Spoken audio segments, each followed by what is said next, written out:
ฝากตัวรับใช้นายเป่าหัวผู้ขวางทางด้านนายส่งไปสู่ความตายชื่อเสียงของฉันเลื่องลือศพแรกผ่านไปศพสองศพสามค่อยๆผ่านไปหลงผิดคิดภาคภูมิใจก่อนเดินมาถึงวันนี้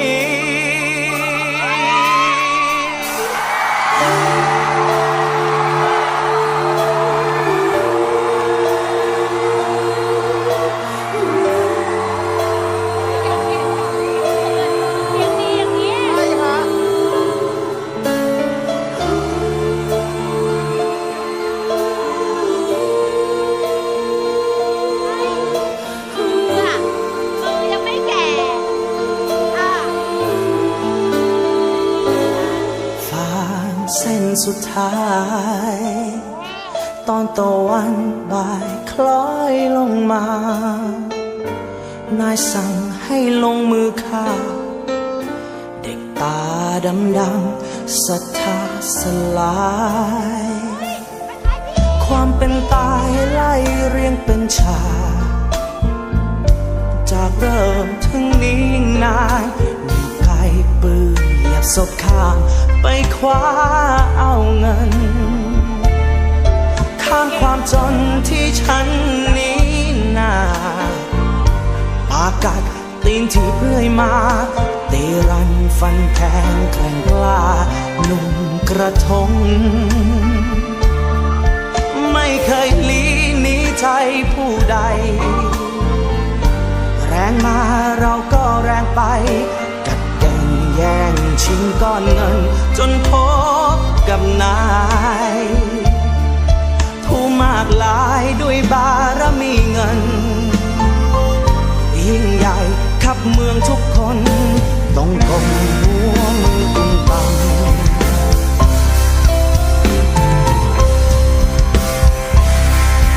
ฝากตัวรับใช้นายเป่าหัวผู้ขวางทางเดินนายส่งไปสู่ความตายชื่อเสียงของฉันเลื่องลือศพแรกผ่านไปศพสองศพสามค่อยๆผ่านไปหลงผิดคิดภาคภูมิใจก่อนเดินมาถึงวันนี้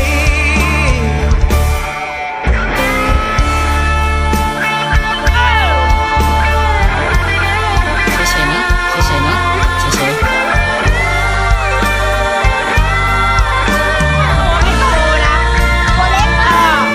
เด็กโชคร้ายเขาเห็นนายซื้อขายกัญชานายมองแล้วส่งสายตาฉันภาวะใจตกลงตีไปตายเสียเถิดหันปืนเข้าหาหัวนาย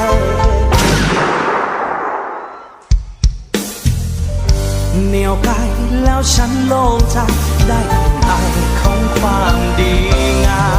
มโอ้ฝากตัวรับใช้นาย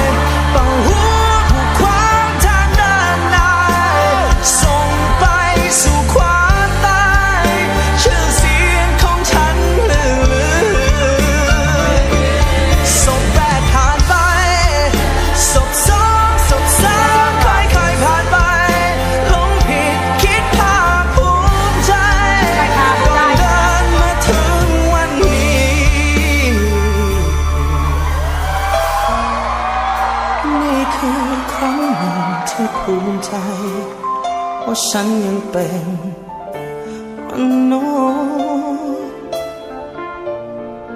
หัวใจลอยล่องไปแสนไกลขอตกตายด้วยมือตัวเอง